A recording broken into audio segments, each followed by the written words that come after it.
Hola, buenos dias, good morning, my beautiful people. Welcome back to the channel. It's your girl here, Daniela, Miss Four Lizard, the planning diva, and the reading diva now. And I'm so excited to be doing a book look for you today. I love doing these videos. They are kind of difficult to film, and I can only film them after I finish the book, so you don't see them too often, but I really want to bring like my love and passion for reading and makeup onto my channel alongside all of my planning and paper crafting. So I'm so excited to be filming this book look today. I just finished the thriller Blood Sugar by Sasha Rothchild, and I made this monochromatic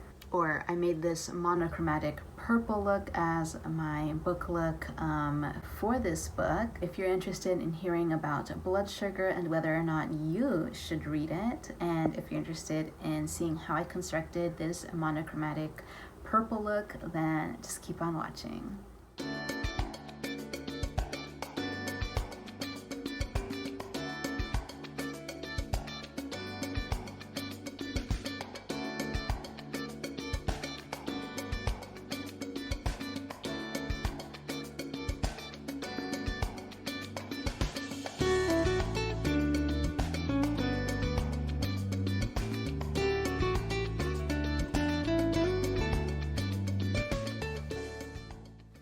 So Blood Sugar is a newly released novel. It's the debut novel by Sasha Rothchild, who is an Emmy awarded screenwriter, but she's never dipped into writing fiction or writing full novels. This is her first release as a fiction novel writer. Blood Sugar is described as a twisty, clever thriller featuring a murderess that you can't help but root for, a mixture of sour and sweet. And I would definitely agree that it is very that. This is a dramatic and suspenseful thriller filled with twists and turns and fills you with anticipation and expectation. It's a lot of fun. This is a great beach read, and it's not too long. It's about 330 pages. I finished it within a week, and it's just really easy to read. Like, it just flows smoothly. It's well written. It's just a really fun, dramatic read, a great beach read, a great vacation read. So Blood Sugar is all about the life and times of one Ruby Simon, who grew up in drug-filled, drug-crazy Miami in the 1980s, 1990s. And it's her story about how she ended up killing 3 different people throughout her life. That being said, she did have reasons for killing these 3 people. She's not a psychopath, she's not a sociopath. She just ended up in situations where she had to pick, life or death. I don't want to give too much away, but it's not about a serial killer. It's about a very regular, normal, quote, normal woman who just happened to kill 3 people, and the whole story kind of hinges on the fact that Ruby ends up getting accused of murdering a 4th person, her husband. And this time Ruby actually didn't kill her husband. She actually really loved her husband, but the fact that she has been kind of in the shadow of death, or she's had these murders kind of trailing around her, it just takes a 4th murder for people and the police to really start digging deeply into Ruby's story and her background. And she's managed to get away with these murders up until this 4th murder, or I would say 4th death, because it was a natural death.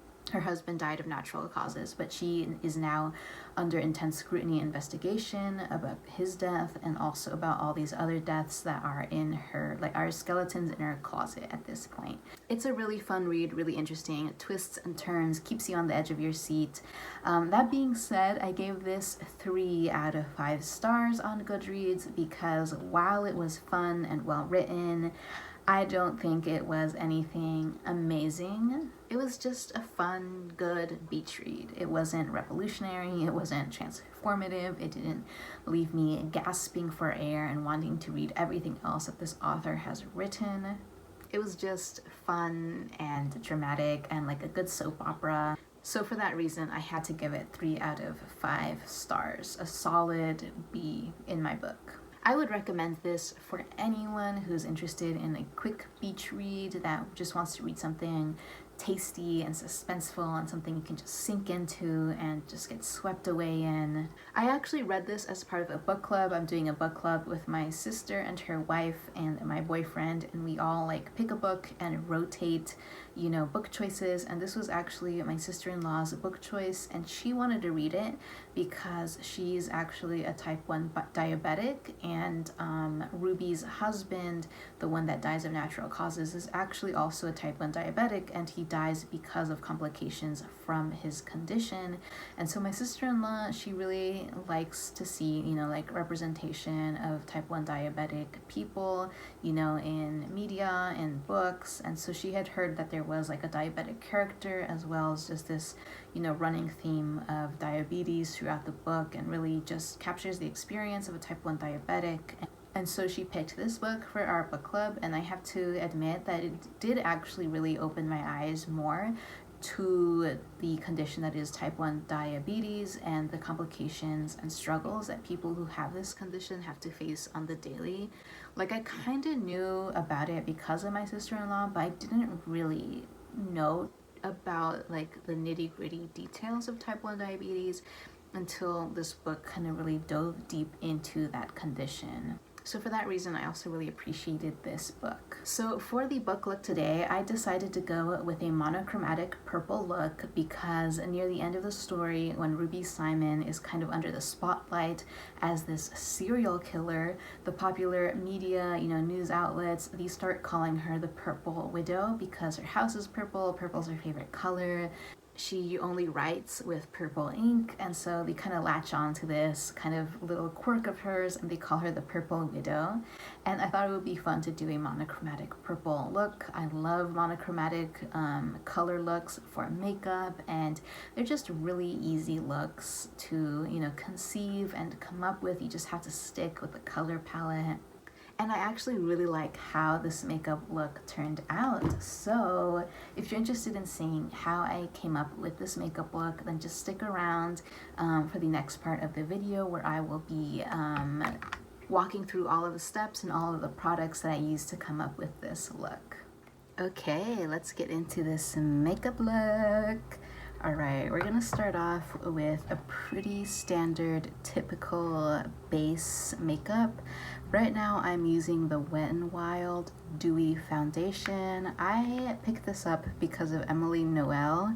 I had tried the Wet n Wild Stay Matte, or the matte formulation of this foundation, a few years back, and I really liked it, and so I wanted to try out the dewy one, which I think came out a little bit more recently, because in the summer, because I'm sweating so much, I tend to go with the dewy because it just feels a little bit lighter on my skin. And so I've been loving this. It's very, I would say it's like medium to light coverage. It doesn't really, you know, give you that full coverage effect. So if you're looking for a more, you know, full coverage foundation, I don't think it's very full coverage. You can build it up to medium, I would say, but beyond that, like, I don't think it's really meant to be built up beyond that. So, but you know, I don't mind. I'm kind of at the stage in my life where I don't need to cover up every single blemish. My skin doesn't need to look absolutely flawless every single, you know, day of the year. So I'm fine with this. We're gonna set everything with my Makeup Revolution banana powder. This thing is so old, like there's no label on it anymore. It's been scraped off through the years. I mean, I guess it's only maybe like 2 to 3 years old, but do you see how much I've used of this? I'm like a third of the way done with it, which is crazy to me because it's such a large amount of product. So I'm just gonna use a kabuki brush. This one is a MAC kabuki brush from like the Mariah Carey collection that came out eons ago. I love that collection so much because it's so much glitz and glam, but look at this brush now. It's like all the glitter that was on the handle is like gone, and it just looks kind of ugly and plain right now. I kind of want to do a DIY where I like reapply like craft store glitter onto it to kind of like jazz it up a little bit more, because it's so sad how it looks now. It was so nice when I first got it. Okay, next step is I'm gonna bronze up, and I'm gonna be using my Bobbi Brown Bronze Shimmer Brick Compact. This thing has been with me for ages and I still haven't put a dent in it. No, I take that back. I have quite a bit of, like, I do have a big dent in it. I just haven't hit pan, and I want to like finish this product within a year's time. This was in my summer project pan, and I kind of like rediscovered it, started reusing it more, and I felt like I did get a good amount of progress with this product. Like, I did manage to put quite a bit of a dent in it, but I really want to finish this. It's nice. It's just your standard run-of-the-mill shimmery bronzer. It builds well as a nice formulation. It was like $55 though. Definitely I can find something cheaper than that looks exactly the same on the skin. But I'm gonna go ahead and bronze up my face because this book is set in Miami, and of course, being in Miami, you're gonna get a beautiful tan. So I want to be all tanned up for this book look. I'm gonna put it kind of in the hollows of my cheeks, and then in my on my temples. And then for blush, I'm going to be using an Urban Decay Afterglow 8-Hour Powder Blush. I remember when these first came out, and I didn't get them right when they first came out. I got them kind of after they had been around for a while. I got them when they were in like an Ulta 21 Days of Beauty, like 50% off sale. I picked up almost every single shade, but this is the shade Bittersweet, and it is this beautiful purple, Barney purple color. And of course, for this look where we're going for a monochromatic purple look, I wanted to pick this blush out of my collection because I don't use this blush as much as I would like. It's just a really bright blush, so I find it kind of hard to really, you know, like, I don't know, to like work into a look. I think it's because I don't do a lot of dramatic makeup looks as much. I feel like I got super busy for like the last 2 years, and right now my makeup has been pretty minimal, but I do want to get back into doing dramatic makeup looks. I think it's healthy for my soul and my spirit to be a little bit more dramatic with my makeup at times, so that's why I wanted to do this book look. Okay, how dramatic is this blush? It is so dark. I guess I didn't have to apply it so heavily, but we're going for a dramatic look, okay? And then for blush, we are going to be using, I'm really excited for this. This is the Anastasia Beverly Hills Aurora Highlighter Palette, an oldie but a goodie. And this palette is actually in my summer project pan because I like to reach for this palette whenever summer rolls around because these colors just scream summertime to me. And I bet you know which shade I'm going to be dipping my brush into. It's this beautiful purple in Spectra because it is a purple highlighter. Oh, look at that. Look at that. Okay, so dipped my brush into it. Where's my mirror? So these like fantastical unicorn highlight shades, I know they are kind of like circa 2018, 2017, but I adore them. I still love my Anastasia Beverly Hills like holographic unicorn highlighter shades. Can't stop, won't stop.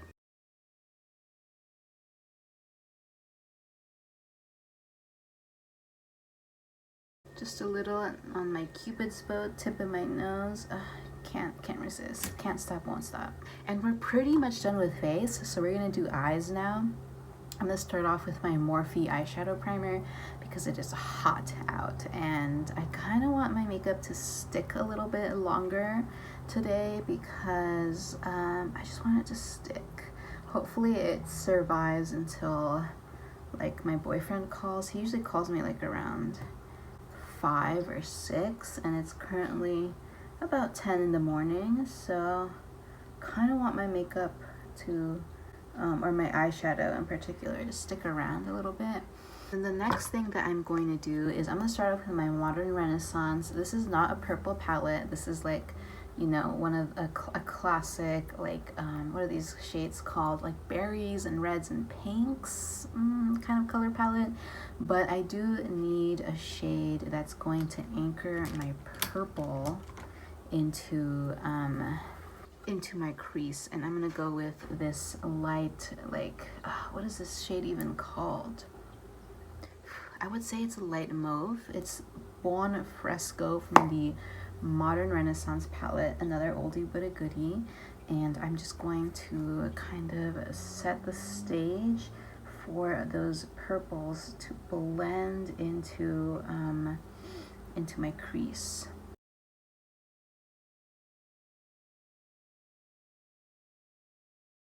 Okay, next I'm going to go in with my Huda Beauty eyeshadow palette, and I'm going to be reaching for the shade called Amethyst right here. I would say Amethyst is a purple, a mid-tone purple with a bit of a red undertone, and I'm going to be dipping into that with just a nice crease brush and setting it up in my crease. And then I'm going to follow up with my Urban Decay Electric palette, another oldie but goodie. And I'm going to be dipping into this deep purple, which is called Urban. Urban has a little bit of like a satin sheen to it, so I'm going to be careful with that one because it can get a little too like reflective on the eye. And I'm just going to be using this to like deepen up the crease, maybe a little bit in my lower lash line. And I'm just going to be using this shade as like the deep shade in my eye look. And this Amethyst is going to be kind of like that mid-tone shade, a little bit of a transition shade.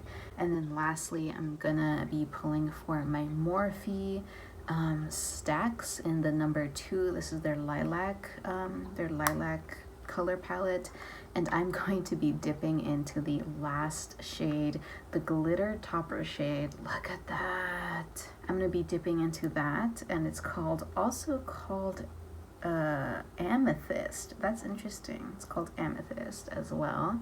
So I'm gonna be dipping into this and putting it in the very like inner corner of my eye look to really make this eye look pop. So let us get into it.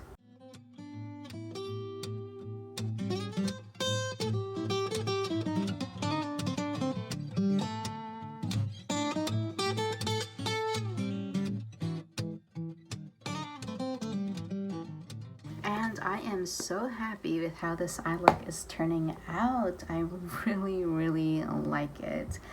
A little secret, this is actually the second time that I've tried filming this book look.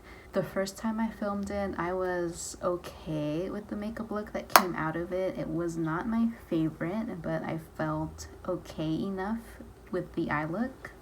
I think what really helped me this time around was that transition shade from the Modern Renaissance, the Buon Fresco, adding that into the eye look before trying to work in the deeper purples is necessary. It just didn't look as blended out the first time that I did it, and the first time I did it, I went straight in with the Amethyst shade. I tried to like blend it out softly to like set up the eye look, but it just didn't work out. I think it was too harsh of a transition, and I did again use this deeper shade from the Urban Decay Electric palette, but I'm telling you, like, a world of difference when adding that Buon Fresco shade in before the deeper purples. And I also did not use this beautiful sparkly shade, which helped a lot. I ended up actually using just this satiny shade, Eden, from the Huda Beauty palette, but I really like this little guy here.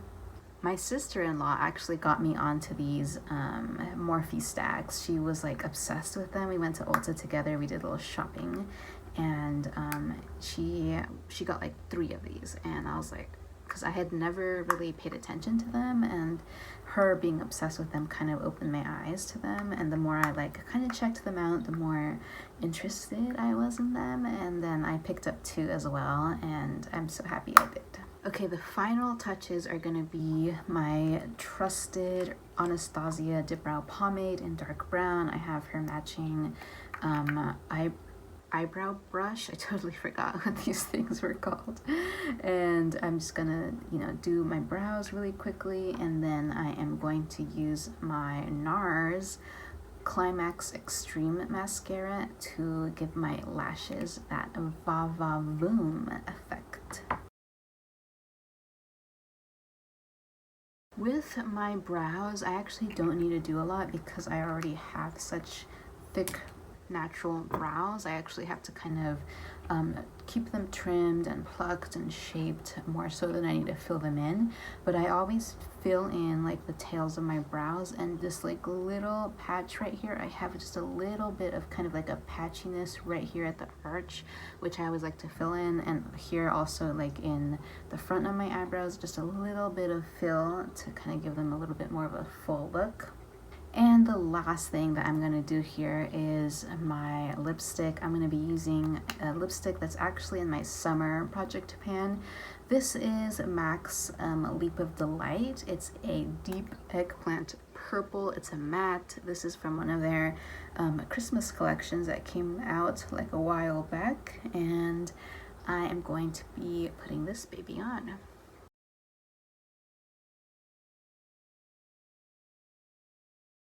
There we go, and I love it. I love it. I love it. I love it. I am so happy with this look. So I did film this previously, and like I said, I was like not that happy with the look, but I was okay with the look, and I was going to publish that video. But when I went to edit the video, my lighting was just so harsh. I had all my lights on like at an intense setting, because usually I find it's true that the brighter the video is, the better like the quality, and it just looks better, the image is crisper. But in this case it was way too bright, and I was almost too washed out, too overexposed. You almost couldn't see that much detail because it was so bright, and I just looked so bright and ghost-like, and it just was not a good image quality. And so I ended up deciding to just scrap the whole thing and start over, and I'm so glad I did, because I feel like I like my background setting more, I like the light setting more, I like the makeup more, and I'm just happy. So now I'm going to take off my little makeup headband, fix my hair, and get ready to shoot the beginning portion of this video, which I try to put my makeup on, like film the makeup look first and then film like the introduction to the video, so you'll see like the first part, the last part first. It just makes sense that way to me. So I'm gonna go ahead and do that. But thank you so much for sticking around and checking out how I constructed this Purple Widow makeup look, this book look. I still really like beauty and makeup and doing these kind of videos. I'm just really into planning and paper crafting right now, but I hope that you enjoy these videos as well from me. So thank you so much for spending some time with me here today. I really appreciate it, and I hope you have a lovely weekend. I hope to see you in my next video. So until then, stay safe, stay blessed, and happy reading.